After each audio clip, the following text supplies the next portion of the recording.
Assalamualaikum warahmatullahi wabarakatuh. Oh my god. Tapi bohong. Aku hanya memikirkan satu peraturan penting. Kenapa kau lakukan hari ini kalau kau bisa melakukannya besok? Hahaha. Few moments later.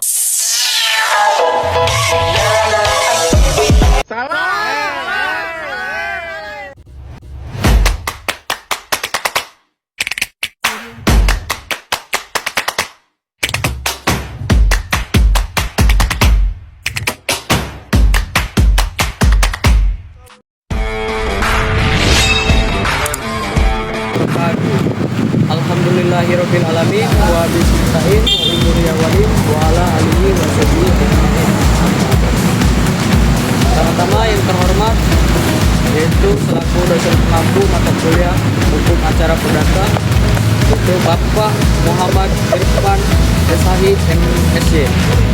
Dan perkenalkan di sini nama saya Saiful Umami dengan NPM 2321020281. Di sini saya kelas HTNE akan menjelaskan tentang replik dan duplik. Adapun pengertian replik dan duplik secara sederhana, replik adalah tanggapan dari penggugat terhadap jawaban tergugat atas gugatan yang telah diajukan. Isinya biasanya merupakan bantahan terhadap alasan-alasan tergugat, penegasan atas dalil gugatan, serta kadang mengakui pengakuan terhadap hal-hal tertentu yang dianggap benar. Sementara itu, duplik adalah jawaban baik dari tergugat terhadap replik penggugat. Duplik berisi pembelaan ulang terhadap jawaban sebelumnya serta bantahan terhadap hal-hal yang muncul dalam replik. Jadi, replik dan duplik merupakan bentuk tukar-menukar argumentasi hukum yang membantu hakim melihat duduk perkara secara lebih objektif sebelum masuk ke tahap pembuktian. Adapun di sini tujuan fungsi dari replik dan duplik. Ada tahapan memiliki beberapa tujuan penting, yaitu yang poin pertama, memberi kesempatan yang seimbang bagi kedua pihak untuk menanggapi dalil-dalil hukum lawan. Dan poin yang kedua yaitu menegaskan dasar hukum dari tuntutan atas pembelaan yang diajukan. Dan poin yang ketiga, menyaring isu hukum yang relevan agar hakim bisa fokus pada hal pokok dalam perkara. Dan poin keempat, mempersiapkan tahapan terhadap pembuktian karena dari replik dan duplik ini hakim bisa menentukan beban pembuktian masing-masing pihak. Dengan adanya replik dan duplik, sidang menjadi lebih transparan, adil dan terarah. Hakim tidak hanya melihat gugatan dan jawaban terhadap juga logika hukum dan argumentasi yang digunakan para pihak. Adapun di sini tata cara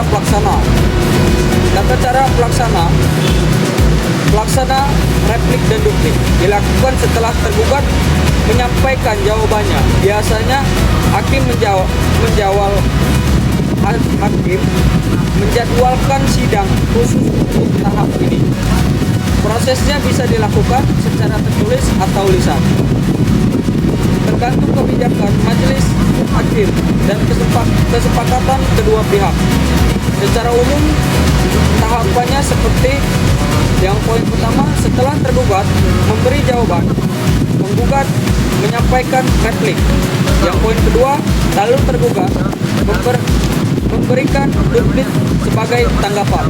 Poin yang ketiga yaitu jika hakim menilai proses jawaban menjawab sudah cukup, sidang dilanjutkan ke tahap pembuktian. Kalau sudah satu pihak tidak mengajukan replik atau duplik, hal ini dianggap melepas haknya dan sidang tetap bisa dilanjutkan. Namun isu replik dan duplik harus tetap relevan dan pokok perkara. Jika ada bagian yang menyimpang, hakim berhak mengembalikannya. Adapun dasar hukum di sini. Itu meskipun replik dan duplik tidak diatur secara tegas dalam AIR. Namun keduanya diakui dalam praktik peradilan.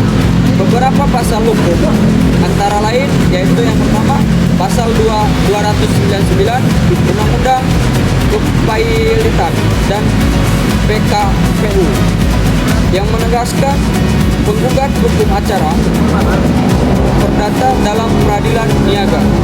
Dan yang kedua yaitu pasal 174 AIR yang menyatakan bahwa pemangkutan dalam persidangan bisa menjadi alat bukti sah. Adapun di sini Undang-Undang Nomor 48 Tahun 2009 tentang kekuasaan kehakiman yang mengatur prinsip umum peradilan. Adapun di sini yaitu contoh kasus. Contoh kasus sebagai contoh sederhana dalam perkara sengketa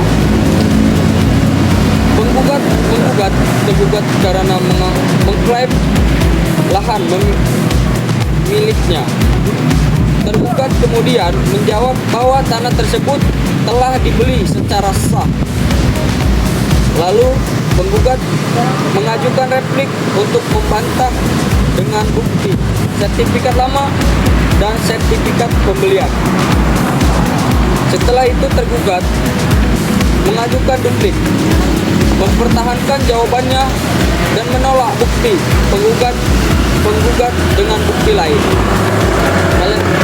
Melalui proses ini, hakim dapat melihat argumen mana yang lebih kuat dan menentukan arah pembuktian.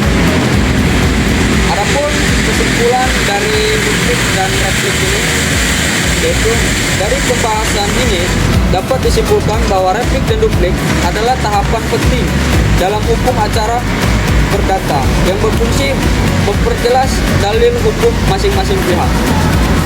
Adapun replik dia juga diajukan oleh penggugat, sedangkan duplik diajukan oleh tergugat.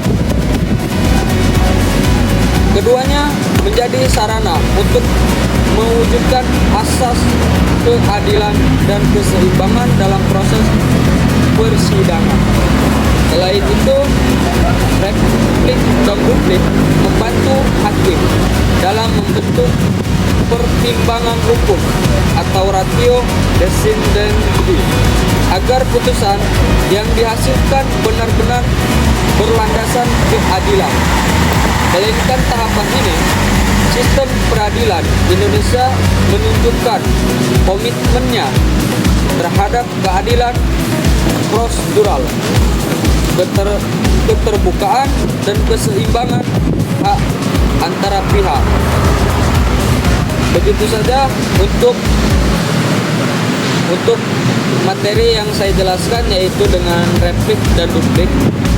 Mungkin kalau ada salah kata saya mohon maaf, selebihnya saya mohon ampun. Wassalamualaikum warahmatullahi wabarakatuh.